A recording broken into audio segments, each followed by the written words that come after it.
I'm Manju. Welcome to Sharing Cooking Secrets. Today I'm going to show you how to make an eggless checkerboard cake my way, and it's really easy. For a checkerboard cake, we need 3 tins of the same size.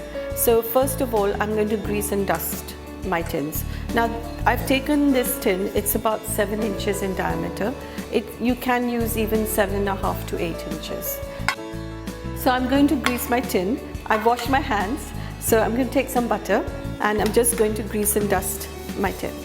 So again, we don't want to take too much butter, and just grease it. Make sure you keep your fingertips outside of the tin and not in the tin. And I'm just going to sprinkle some flour on this.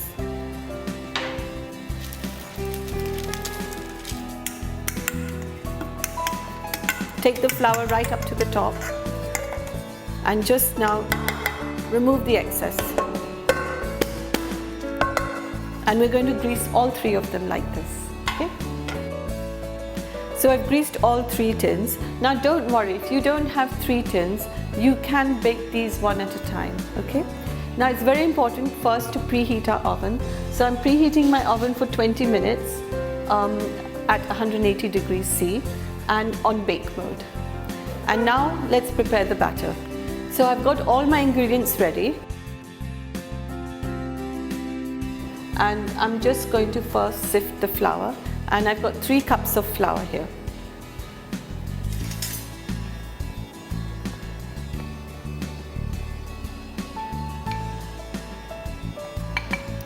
It's very important to sift your flour. It makes it lighter. I have 9 tablespoons of powdered sugar, 3 teaspoons of soda, baking soda, and 3 teaspoons of baking powder.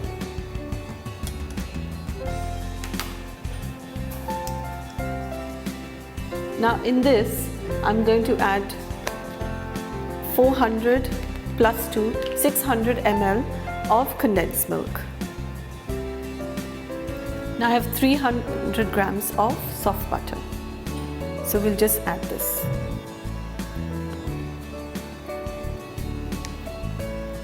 So we're making about 3 cakes, but we will have some left over. I want this sponge to be really moist. So for that reason, I'm going to add milk. So I've got 1 cup of milk here, into which I'm going to add 3 teaspoons of vanilla essence. And we're just going to add this. And I'm going to just mix this until it's all well blended. This will take me around 5 minutes. So just mix it up first. Otherwise the flour is going to just go everywhere. Okay. Now this batter is going to be a little stiffer than a normal cake batter, and that's how we want it. Just make sure you beat it and it becomes all nice and uniform, and it becomes nice and fluffy as well. Now as always, I will stop once and I will clean the sides. That will help me get a really nice uniform batter.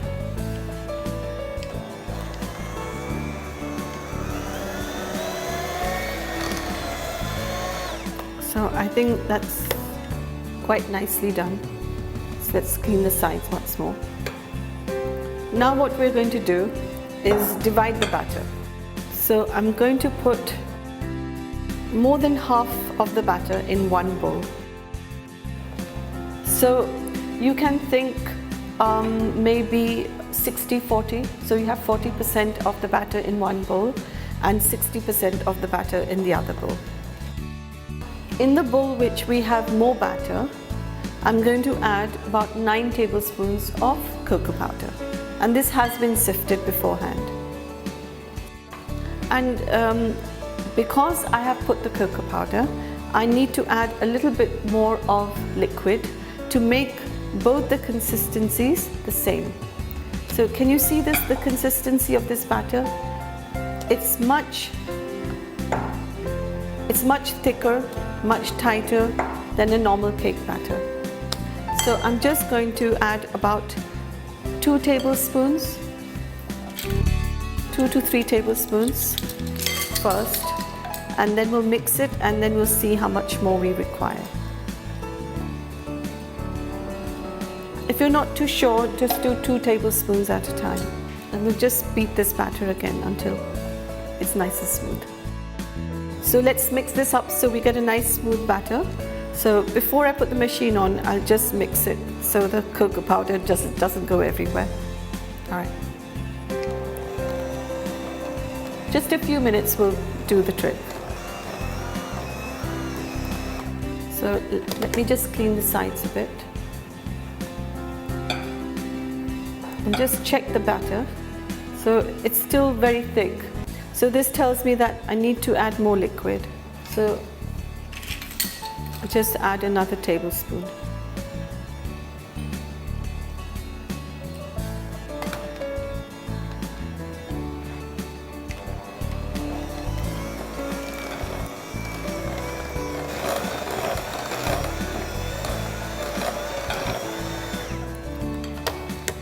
Let's just clean the sides once more.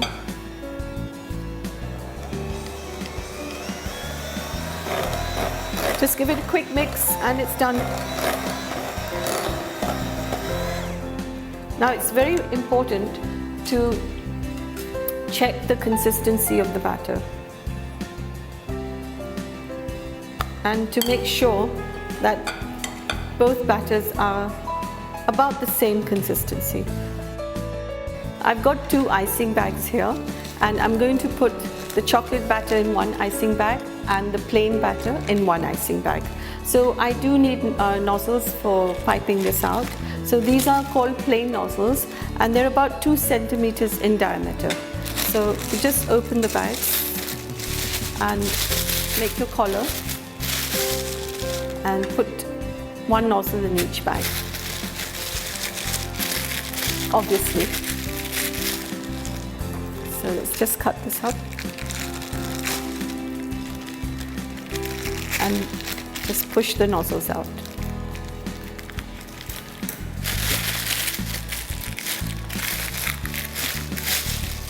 And we do the same with the other one. So with the help of a jug or a glass, we're going to fill the batter.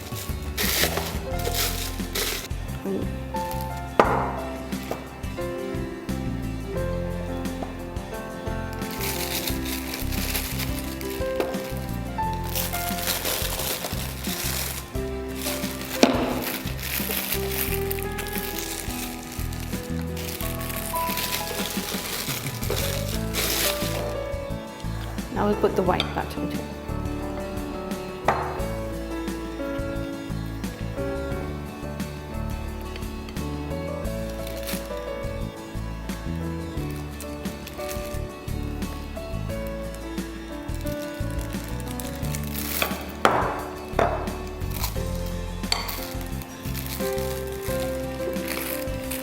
Push the batter down.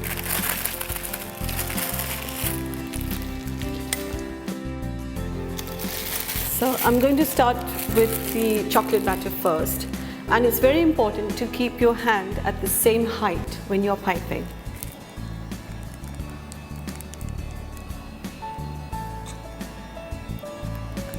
And press with the same strength so you have the same consistency coming out each time.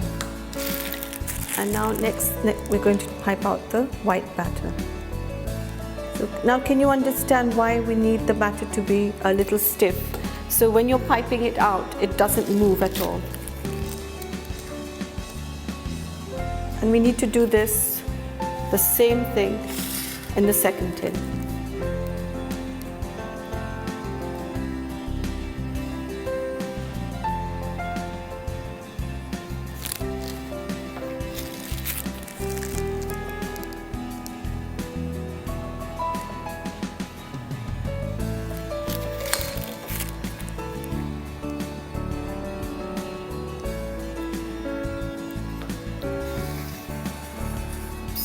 Now the third tin, we have to start with white, the white batter.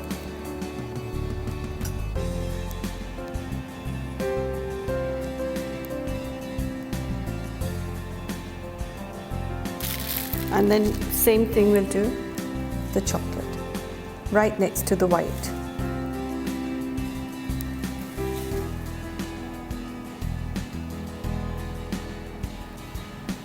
So you will have some leftover batter, so you can just make some small cakes or some cupcakes with it. Now we need to tap these to make them uniform and get them into the oven as quickly as possible. So tap these to make them little uniform. Now these will fit in my oven, but if you have a smaller oven, then you can bake them one at a time. So while one is baking, you can cling wrap the other two, so it will be fine. Okay, so let's get these into the oven. So I've preheated my oven. So I'm going to bake one on this tray, and I'll bake two on these,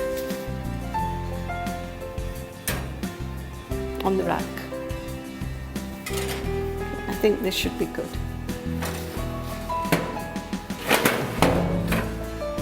So we're going to bake these for about 20 minutes at 180 degrees C.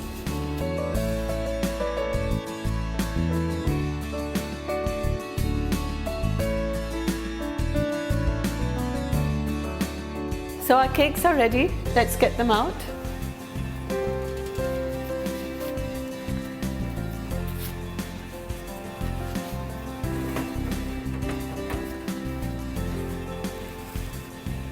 So let's test our cakes. Let's see if they're done.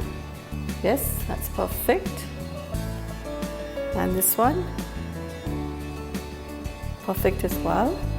And the last one, oh yes, lovely, done. Now we want to cool these down, so I've got a wet cloth here, and I'm just going to cover my cakes with this, and we just want to cool them down for 20 minutes. So our cakes have cooled down, and I'm just going to take a knife and just go around the edges in case it's stuck somewhere. This will make it easy for the cake to come out, and do this with all of them. So let's now invert the cakes onto the wire rack. So we have one hand here, one hand under the tin, and flip it over. And it should come out beautifully. Yes. Before we start assembling the checkerboard cake, we need to cool these down for at least a couple of hours. For the frosting of our checkerboard cake, I need about 4 cups of chocolate. So this is this is compound chocolate, and I've just chopped it up into small pieces. So for 1 cup, remember in my previous videos I said 3 tablespoons of cream. So this is 4 cups. 2, 3, 4. So we're going to microwave this for 40 seconds stop, 40 seconds stop, and then for another 20 seconds.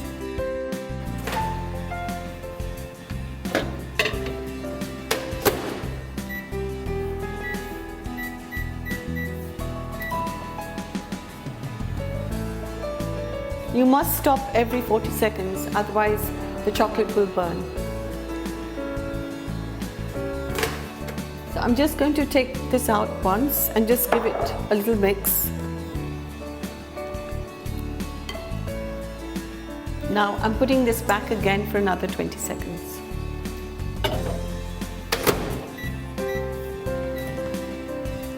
So our truffle is ready.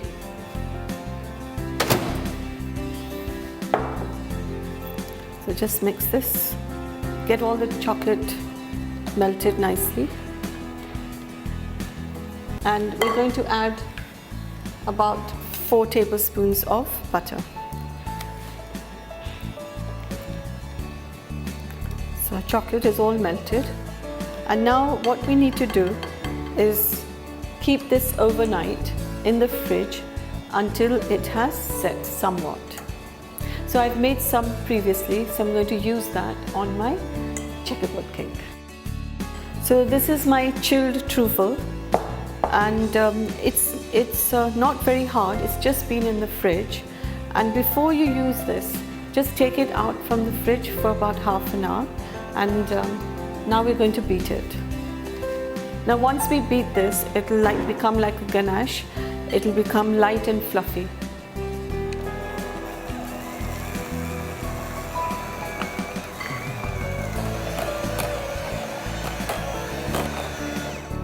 Once the color changes like this, you know it's done. And now I'm going to put this in an icing bag. I'm using the 1M nozzle. Overturn the bag. And we're just going to fill the ganache in this.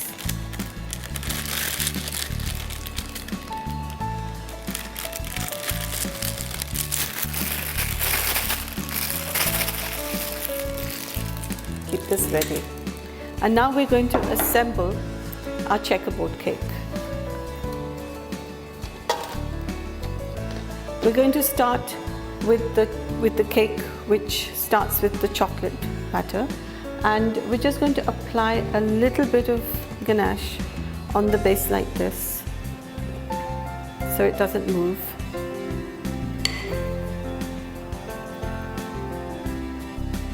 Just press it a little bit down. Okay. And I have here some strawberry jam, and I've just diluted it with a little water. You can use any flavored jam you like. So the next layer will be the cake, starting with the white sponge. Just press that down a bit.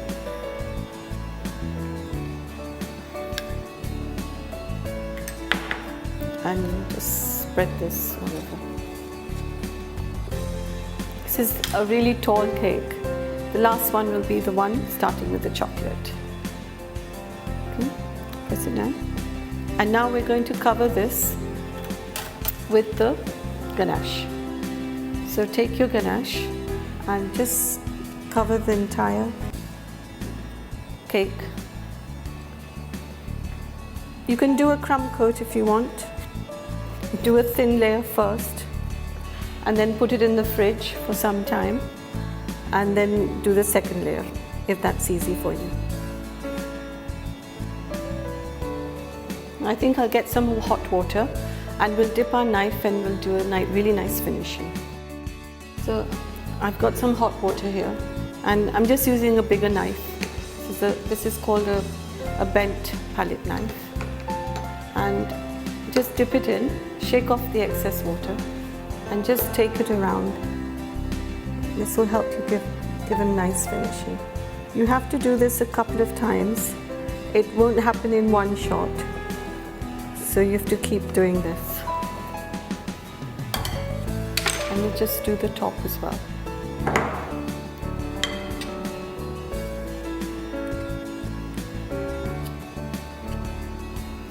So we've applied it really nicely, and if you want, you can give a nice combing effect. And now we'll decorate the top. So I'm going to pipe out shells all over the cake like this.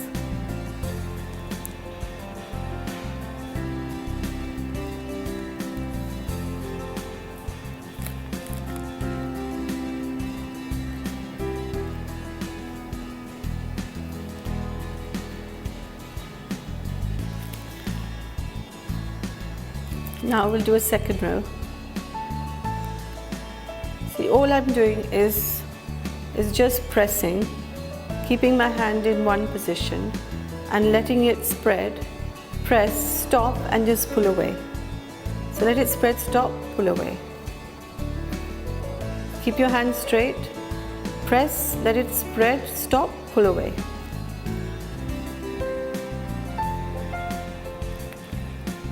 And we can also do the finishing.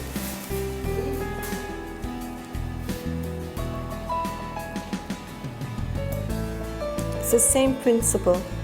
Just press, let it spread and pull away.